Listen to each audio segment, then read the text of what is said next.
Have you ever wondered what it would be like to leave your home forever, to go somewhere completely unknown just for the chance at a better life? Over 130 years ago, thousands of Ukrainian families from Bukovina and Galicia made the exact same choice. This is the story of the first Ukrainian settlers in Canada and how they helped to shape the country it is today.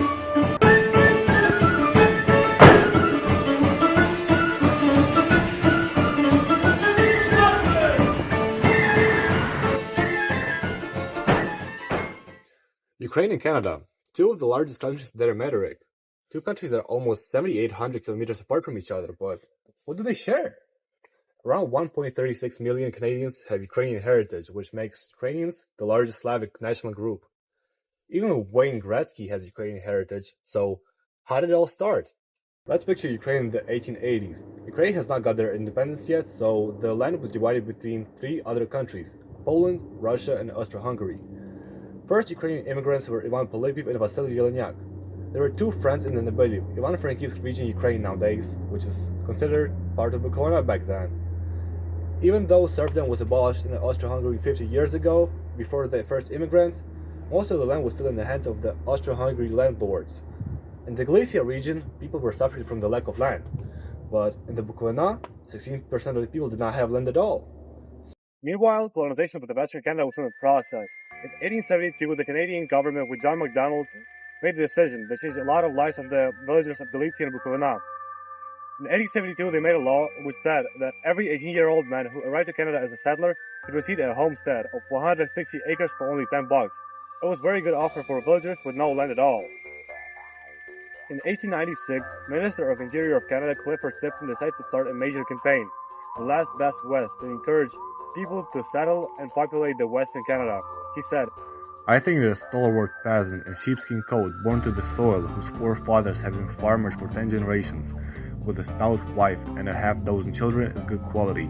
Sipton made this statement in 1922, 17 years after resigning his cabinet post and looking back on his work in retrospect. Sipton immediately hired energetic, experienced promoters to spread the word about the vast areas of the land that were available for settlement in Western Canada. And 160 acres were available to every agricultural settler who came to Canada. This pushed even more Ukrainians in the 1900s to settle in Canada, especially in the Western Canada. But it was not the case for Polypiv and Yeleniak. Rumors about free land in Canada came to Ukraine in the 1880s. Germans who used to live in Galicia arrived in Canada and found their farms there, which grew into small towns. But from there, Johann Krapp sent a letter to his good friend Ivan Polypiv with an invitation to arrive in Canada. In the book of William Schumer, Recollection of the First Ukrainian Settlers in Canada, author in 1932 was able to interview Ivan Polypiv, one of the first two Ukrainians that arrived in Canada. Here is a part of the story from Ivan's perspective. Three of us went to Oleniak, Yurko Panishik, my brother-in-law, and myself. On my advice they went to get passports. They were also from Nebyliv. Both were married, but they went without their wives. The same as I had gone to school in the village for 4 years, and had a good teacher, but the other two hadn't gone, so they didn't know how to read or write. They listened to my advice and set out with me for Canada. We went through Stry, then Peremyshl, and from there to Auschwitz, where the authorities checked our papers. "Show us your money," one of them demanded. I had 600 Austrian crowns. Oleniak had 190 and Panishik 120. The authorities ordered Panishik to return, and he was put on the next train to Kalash. The two of us arrived in Hamburg, where an agent put us aboard a large ship for the ocean crossing. We sailed for 22 days. The trip was both good and bad. After crossing the ocean, the ship sailed down a river to a big town. It was Montreal. We got off the ship in the morning, and in the afternoon we boarded a train and went across Canada. From the start, there were supposed to be three first Ukrainians who would be the first ones to arrive in Canada, but don't worry. Polypiv is going to come back to Ukraine to tell even more people to arrive in Canada. He's going to bring with him 11 families, including Yurko's family, but where did they settle? The first Ukrainian colony in Saskatchewan was founded in 1896 in Grenfell County, Saskatchewan. But eventually it was abandoned because of the territory did not have any trees at all. People from Ukraine were preferring territory with a forest nearby so they can use wood for building and heat in the cold season. What about Alberta? First Ukrainian settlers came to Alberta territories in 1892. They were living on the farms. First colonies in Alberta were Nikolai Tychkov and A. Paish. They settled between the German colonies in Bruderheim country. Eventually, more families came to Canada. At that time, joined them, and eventually in 1884, first Ukrainian colony in the valley of Beaver Creek Alberta was found. Many first-wave Ukrainian immigrants believed Canada was a paradise land, a place full of free land where they could live and work in peace. But even before they arrived, many were facing hardships already. On the long journey by ship, seasickness spread quickly, making the trip even more exhausting. And that was just the beginning. When they finally reached Canada, they were met with a language they didn't understand, unfamiliar people, a cold, harsh environment they have never had experienced before. The icy winds of the western prairies quickly blew away their pink dreams of a God-given land. It's hard to fully describe the difficulties faced by these early settlers. We only know parts of their stories, fragments, passed down from the pioneers themselves. One such story comes from the Kost Zaharchuk of Smoky Lake, Alberta. I came with a family and we stayed half-breeds at Pecan, Alberta. We were poor, we had only $10 cash when we arrived in Pecan, 80 miles east of Edmonton. It was fall and I decided to go on the 1st Saskatchewan to find work with some farmer. There's a German hired me to dig potatoes and in a week I earned 10 sacks. It was the greatest stroke of luck because it meant we wouldn't starve that winter. When I wrote my wife that I had earned 10 sacks of potatoes, she couldn't believe it. I came 50 miles on foot to see for herself if it was really true. As the German was to deliver the potatoes after threshing, I buried them in the ground so they wouldn't freeze. In exchange for his delivering the potatoes all the way to Pecan, I had to clay plaster his barn so the cattle would be warm. My wife couldn't wait. She came on foot and took almost a full sack to Pecan, carrying it 50 miles on her back. Then she came back 2 more times to see that the potatoes hadn't frozen or been stolen. Both times she tries to put her sack on her shoulders to carry back to Pecan, but the German woman wouldn't let her. I continued to work on the threshing machine, and when the snow came, German took my potatoes and me home. My wife knelt over these potatoes and prayed for an hour. She thanked God for not letting ours to starve to death in Canada. In the spring, when our people found out I had potatoes for seeding, they came from as far away as 20 miles. We gave them to everyone. And do you know what they did? They cut out the potato eyes to use for planting, and from the center, they made soup to feed the small children because there wasn't any milk. Tell people nowadays about these hardships and they wouldn't believe you, but I'll remember them as long as I live. Early in the spring of 1899, I chose a piece of land 10 miles north of Pecan where the town of Smoky Lake now stands. Although the land wasn't surveyed, I still wanted the place to build a hut for my family while I went out to look for work. It took my wife and me a whole week to carry our things on our bags through the bush from Pecan to our homestead. The worst thing was carrying our old country trunk through the bush and fallen trees, but it contained all our belongings. There was no road to the place, so you couldn't get there by wagon. I was the first homesteader there, so you can still see the house that my wife and little 10-year-old son Petro built. That spring I put up this shelter so they could get out of the rain and sleep peacefully at night without worrying about wild animals. There were all kinds there, mostly moose, coyotes, and bears. Throughout all these hardships, Ukrainian settlers still managed to keep their language, tradition, church alive. I was wondering, how come? I interviewed Marlene Andreyashin. She is descendant of Vasily Glenyak. He is her great-grandfather. Vasily Glenyak is one of the two first Ukrainian settlers who came to Canada. And from the interview, I got an answer for my question. Had his family, very lived in a Ukrainian community in Alberta, and very at that time everybody was immigrating to Canada. Mom and dad moved to British Columbia and kept what she was taught from judo, from my judo, from my great judo, her the history of what they had back home, what they had in Canada. And the church was very, very strong. It was very, very faithful people. And I think that was the whole basis of the Ukrainian heritage was around the church.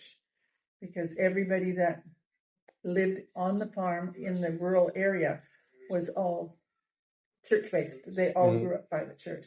And so when they moved to British Columbia, to Vancouver, the first thing was that they found the church. And then within the church, the community had the traditional heritage, Christmas, Easter, and a lot of the immigrants brought from home traditions, and taught the Canadian Ukrainians traditions from Ukraine. And that kept going. So for me, it was learning of learning these traditions of around the religious time of the year and just around customs, around embroidery, around dancing, singing, all of those things that the Ukrainians are good for doing. It was done at that time, and it was with the immigration that they brought all of this over and were just passing it on to the children. And then those who got interested in it, and I was very interested in learning all of that stuff and enjoyed learning all that stuff and continued it on and then passed it on. The language, I went to Ukrainian school to learn language, and enough that as a young girl I could converse, but as I got older, we didn't speak it in the house because my dad wanted to learn English. So we had to speak English to him, so he would learn English. And then between him and Mom, they would speak Ukrainian. But to us, they would speak English because they wanted to learn the language. And we would not, and he didn't want us to talk back in Ukrainian. Actually, wow. He wanted us to talk in English so he could learn the language. And he did. He did. Writing, no. He learned how to sign his name, and that was about it. But to speak, he understood it. But he didn't want us speaking Ukrainian. So consequently, I never spoke it enough. But I understand it. So for me, as long as I understand it, and if I can add a few words in myself to whoever's speaking Ukrainian, then they know what I'm talking about.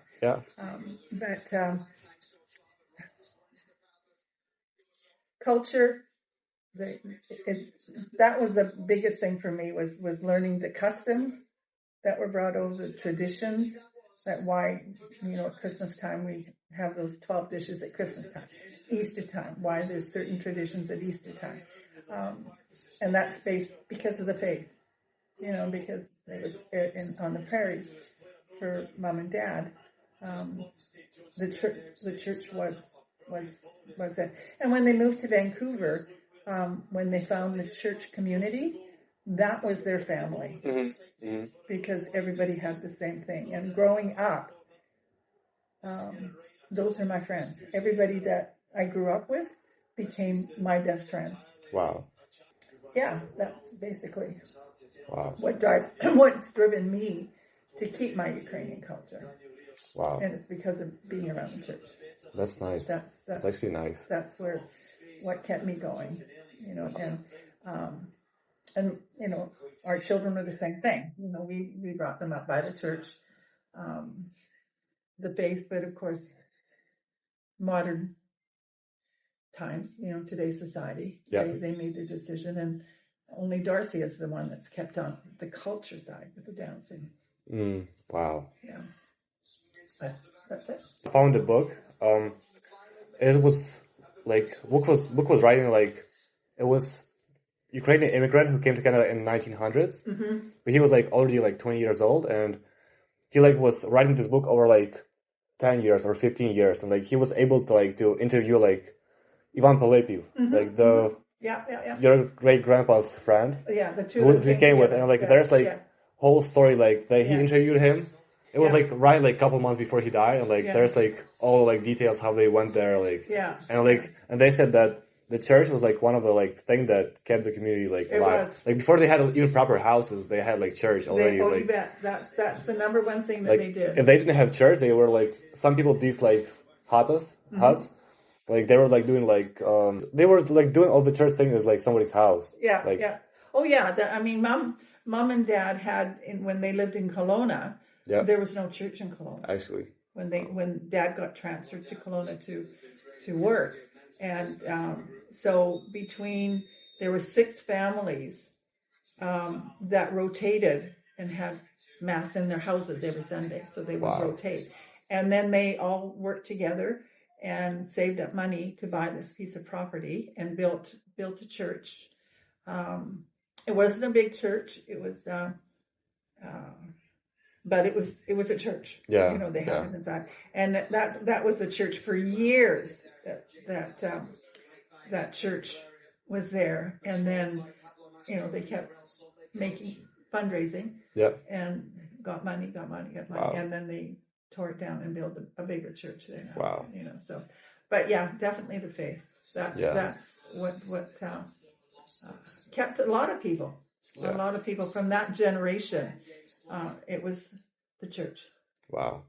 The church was the binding thing for everybody. For the early Ukrainian immigrants in Canada, faith and culture were an essential part of their lives. Even before building proper homes, first things they did, it was to create places to pray. At first, these were small wooden churches or even services held inside of people's house. Later on, they built churches beautiful like this, onion-shaped domes and bright icons keeping the traditions of the Orthodox and Eastern Catholic faith brought from Ukraine. Church was not just a religious place, it's also the center of the community. It's where the people gather for holidays, weddings, funerals, and social events. The Ukrainian language was used in the ceremonies and hymns, helping people stay connected to the roots. Religious holidays like Christmas, Easter were especially important. Families would bless Easter baskets, sing carols, and prepare traditional foods like vareniki, borscht, or even paska bread. So these celebrations help bring people together and give them strength during difficult times. These traditions help early settlers stay proud of who they were, even when life in a new country was hard. They remind us today how culture and faith can bring people together, even when they're far from home. Even today, Ukrainian communities across Canada continue the customs, including here in Vancouver. A place like St. Mary's Ukrainian Catholic Church at the Ukrainian Cultural Center.